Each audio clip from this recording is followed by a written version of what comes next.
Welcome back friends. நம்ம இப்போ வந்து மெரிட் குட்ஸில் கவர்மெண்ட்டோட இன்டர்வென்ஷன் எப்படி இருக்குதுன்னு பார்க்குறோம். மெரிட் குட்ஸ் அப்படிங்கிறது எதை சொல்கிறோம்? நல்ல பாசிட்டிவ் எக்ஸ்டர்னலிட்டிஸ் கொடுக்கக்கூடிய குட்ஸை மெரிட் குட்ஸ்ன்னு சொல்கிறோம். எக்ஸாம்பிளுக்கு health care, education, waste management, museum, public libraries, இப்படிலாம் எதெல்லாம் சோஷியல் வெல்ஃபேருக்கு அதிகமாக பயன் கொடுக்கக்கூடியதாக இருக்கோ, எங்கெல்லாம் வந்து சொசைட்டிக்கு அது மினிமம் காஸ்ட்டில் கொடுத்து மேக்ஸிமம் பெனிஃபிட் சொசைட்டிக்கு கொடுக்குதோ அதையெல்லாம் மெரிட் குட்ஸ்ன்னு சொல்கிறோம். அப்போ இது வந்து ஃபார்ம்ஸ் வந்து ஜாஸ்தி ப்ரொடியூஸ் பண்ண விருப்பப்படாது, அண்டர் ப்ரொடியூஸாக தான் இருக்கும், அண்டர் கன்சியூம்டாகவும் சில சமயம் போகும். அப்போது கவர்மெண்ட் இதில் இன்டர்வீன் பண்ணி இதனுடைய ப்ரொடக்ஷனையும் என்கரேஜ் பண்ணணும், இதனுடைய கன்சம்ஷனையும் என்கரேஜ் பண்ணணும், ரெண்டுமே பண்ண வேண்டியதாக இருக்குது.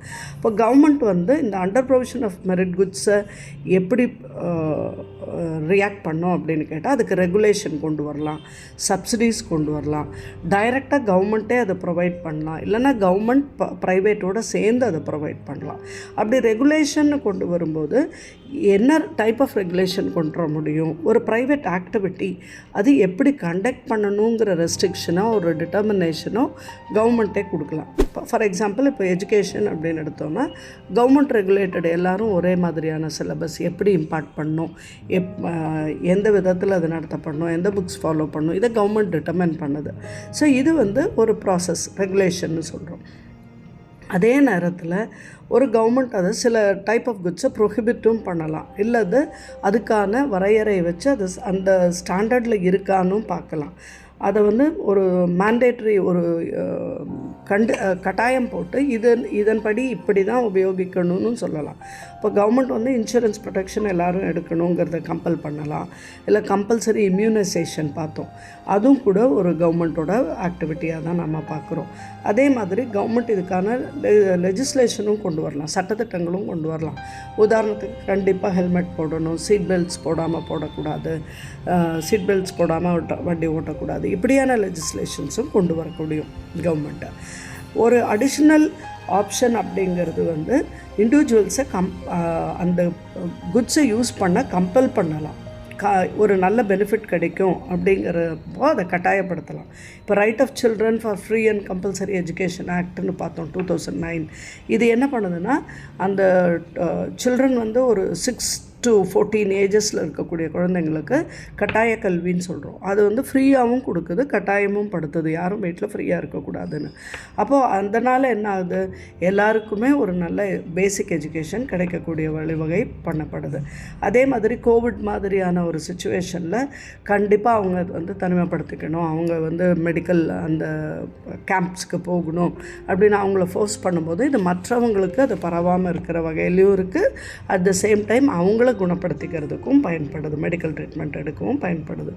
இதில் என்கரேஜ்மெண்ட் கொடுக்குது கன்சம்ஷனுக்கு.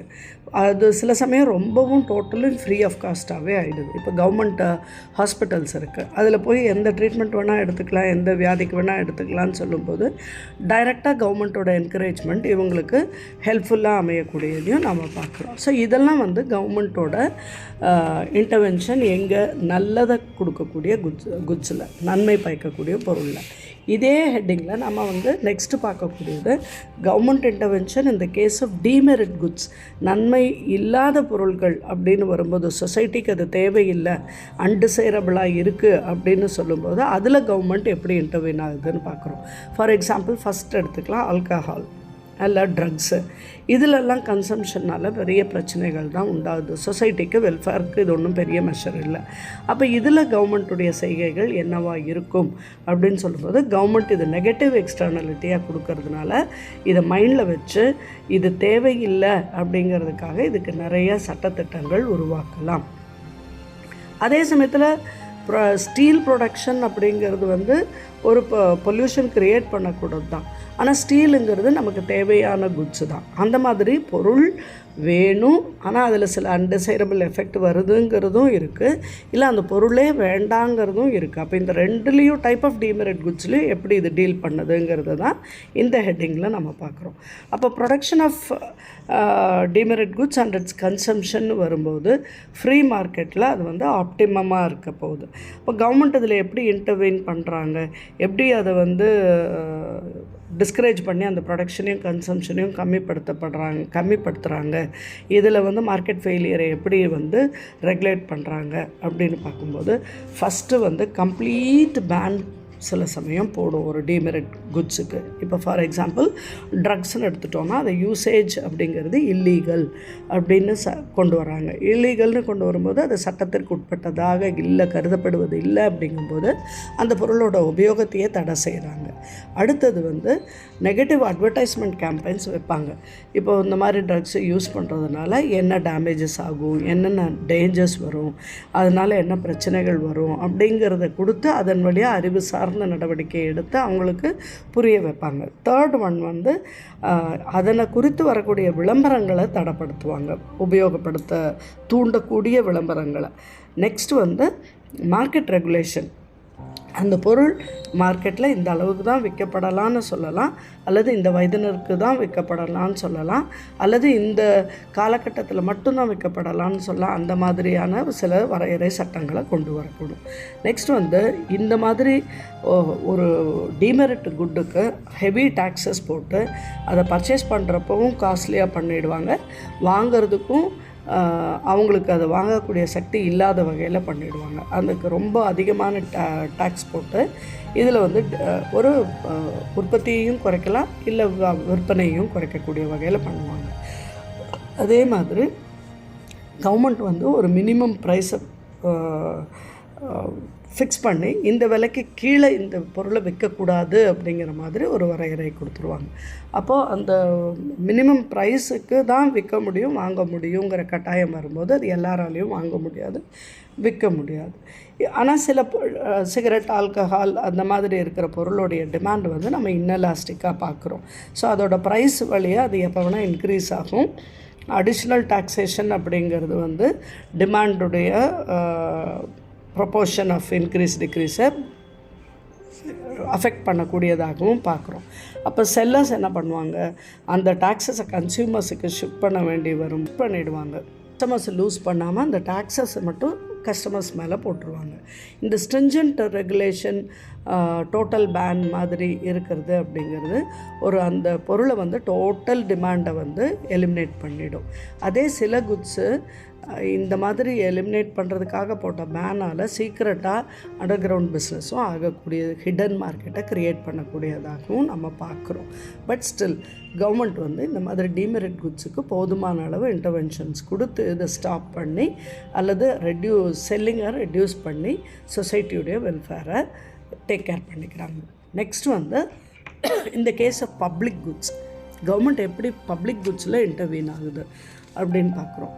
இந்த பப்ளிக் குட்ஸ் அப்படின்னு சொல்லும்போது அதில் டைரக்டான provision government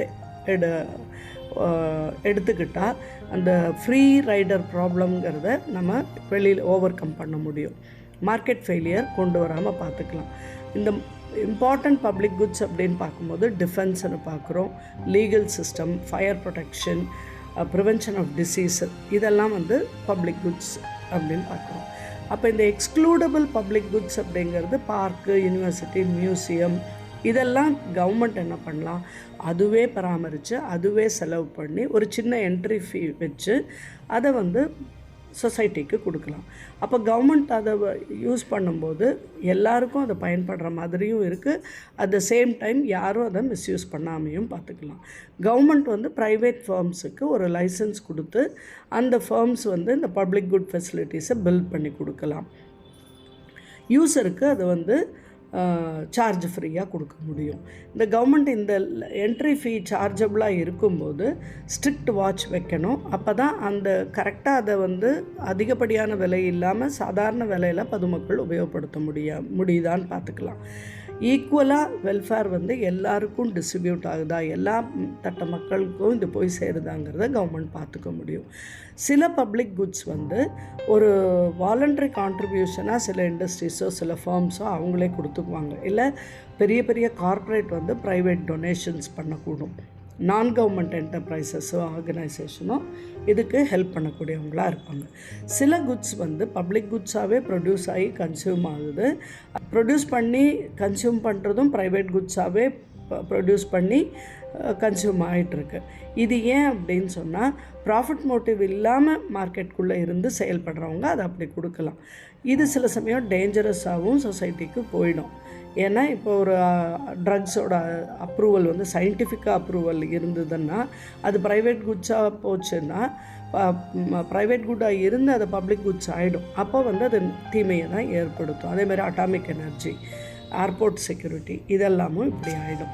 so public goods அப்படிங்கிற இடத்துல பப்ளிக் கவர்மெண்ட் அது மட்டுமே பப்ளிக் குட்ஸை எடுக்கிற மாதிரியும் பார்க்கலாம். இல்லை with the help of private enterprises அதை வந்து யூஸ் பண்ண அலோவ் பண்ணுற மாதிரியும் பார்க்கலாம். நெக்ஸ்ட்டு வந்து ப்ரைஸ் இன்டர்வென்ஷன், நான் மார்க்கெட் ப்ரைஸிங்னு பார்க்குறோம். ப்ரைஸ் இன்டர்வென்ஷன் அப்படிங்கிறது ப்ரைஸ் கண்ட்ரோல். அப்படின்னா அந்த விலைக்கு ஒரு சட்டத்தின்படி ஒரு கட்டாயம் வைக்கிறது, லீகல் ரெஸ்ட்ரிக்ஷன் ஆன் ப்ரைஸ்ன்னு வைக்கிறோம். ஒரு மினிமம் ப்ரைஸை அந்த பையருக்கு ஃபிக்ஸ் பண்ணி கவர்மெண்ட் வைக்கலாம். இல்லது மேக்ஸிமம் ப்ரைஸ் இதுக்கு மேலே விற்கக்கூடாதுங்கிற ஒரு சீலிங் வைக்கலாம். அந்த minimum wages and rent control, அதாவது ஒரு நாளுக்கு ஒர்க் பண்ணுற ஒரு லேபருக்கு இந்த வேஜஸாவது கொடுத்தாகணும் அப்படிங்கிற ஒரு மினிமம் வேஜஸ் வைக்கிறதும் ரெண்ட் கண்ட்ரோலும் இதுக்கான நம்ம ஒரு எக்ஸாம்பிளாக பார்க்குறோம். கவர்மெண்ட் வந்து இந்த ப்ரைமரி மார்க்கெட்ஸில் இன்டர்வீன் ஆகி ஒரு நல்ல ப்ரைஸ் மெக்கானிசமில் அன்பிரடிக்டபிளாக ஒரு முன்கூட்டி சொல்ல முடியாத அளவுக்கு ஒரு விலை வந்து ஏற்றத்தையோ இறக்கத்தையோ தடுக்க முற்படுது. பயிரில் பார்த்திங்கன்னு சொன்னால் மினிமம் சப்போர்ட் ப்ரைஸ் ப்ரோக்ராம் தான் ஹெல்ப் பண்ணும். அந்த மினிமம் ப்ரைஸ் யாருக்கு இந்த அளவு விலை வந்தால் தான் அது லாபமாக இருக்கும், இல்லை அவங்களால ப்ரொடக்ஷனில் ஈடுபட முடியும்னா அந்த மினிமம் ப்ரைஸை ஃபிக்ஸ் பண்ணிடும். சில இடத்துல சில சமயத்தில் எசென்ஷியல் ப்ராடக்ட்ஸோட பொருள் விலை வந்து ரொம்ப அதிகமாக எக்ஸசிவாக போகும்போது கவர்மெண்ட் வந்து ப்ரைஸ் சீலிங் வச்சிடும், ஒரு மேக்ஸிமம் ப்ரைஸ் வச்சிடும். இந்த ப்ரைஸுக்கு மேலே இது விற்கப்படக்கூடாது மார்க்கெட்டில் அப்படின்னு வைக்கும்போது ஃபுட் கிரெயின்ஸுக்கெல்லாம் இது யூஸ் ஆகும். அதுவும் வந்து கவர்மெண்ட்டோட இன்டர்வென்ஷனாக பார்க்குறோம். அப்போ ஸ்டெபிலிட்டி இன் ப்ரைஸஸ்ஸு, அதை டிஸ்ட்ரிபியூஷனை கவர்மெண்ட் வந்து இந்த ரெண்டையும் உறுதிப்படுத்துறதுக்காக இன்டர்வீன் ஆகி அந்த பஃபர் ஸ்டாக்ஸ்ன்னு சொல்லுவாங்க. பஃபர் ஸ்டாக்ஸ்ன்னு சொன்னால் ஒரு மார்க்கெட்லேருந்து திருடி அதை ஸ்டாக்காக வச்சுட்டு அப்புறம் டிமாண்ட் வரும்போது அதை எடுத்து வைக்கிறது. அந்த மாதிரியெல்லாம் பண்ணாமல் கவர்மெண்ட்டில் பர்மிஷன் வாங்கி கரெக்டாக விற்கிற அளவுக்கான ஏற்பாடுகளை பண்ணுவாங்க. மார்க்கெட்லேருந்து ஒரு நல்ல ஹார்வெஸ்ட் சிஸ்டமில் அதை வாங்கி அதை பதப்படுத்தி அதுக்கப்புறம் அதுக்கு தேவையான நேரத்தில் அதை ஸ்டாக்காக ரிலீஸ் பண்ணி ப்ரொடக்ஷன் வந்து ஆவரேஜுக்கு கீழே இருக்கும்போது அதை மெயின்டைன் பண்ணுறதுக்கு கவர்மெண்ட் ஹெல்ப் பண்ணக்கூடும். ஸோ இதெல்லாமும் வந்து கவர்மெண்ட்டோட இன்டர்வென்ஷனாக பார்க்குறோம். நெக்ஸ்ட்டு வந்து இன்ஃபர்மேஷன் ஃபெயிலியர், அதை கரெக்ட் பண்ணுறதுக்கு கவர்மெண்ட்டோட இன்டர்வென்ஷன் எப்படி இருக்கும் அப்படின்னு பார்க்கும்போது, கவர்மெண்ட் மார்க்கெட்லேயே ஆக்டிவாக இன்டர்வீன் ஆகி இந்த மார்க்கெட் ஃபெயிலியர் அப்படிங்கிறது இன்ஃபர்மேஷன் ப்ராப்ளத்தால் வராதபடிக்கு பார்த்துக்கொள்கிறதுக்கு நடவடிக்கைகள் எடுக்கும். அப்போ அதுக்கு என்ன எக்ஸாம்பிள், லேபிளிங்கை கம்பல்சரி பண்ணும்.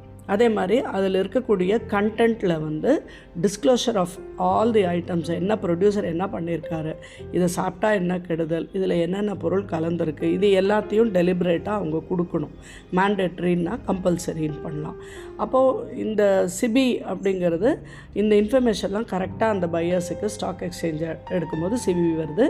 மற்ற ஃபுட்டு லேபிளுக்கு வரும்போது ஃபுட் போர்ட்ஸ் வருது.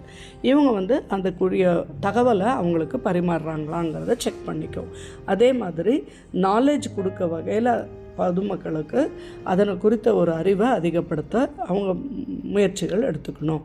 அட்வர்டைஸ்மெண்ட் அண்ட் செல்லிங், அதுக்கு வந்து ஒரு வரையறை கொடுத்து இந்த மாதிரி தான் அட்வர்டைஸ்மெண்ட் இருக்கணும், ஓவராக தூண்டிவிடக்கூடாது அப்படிங்கிற ஒரு முயற்சியிலையும் ஈடுபடணும்.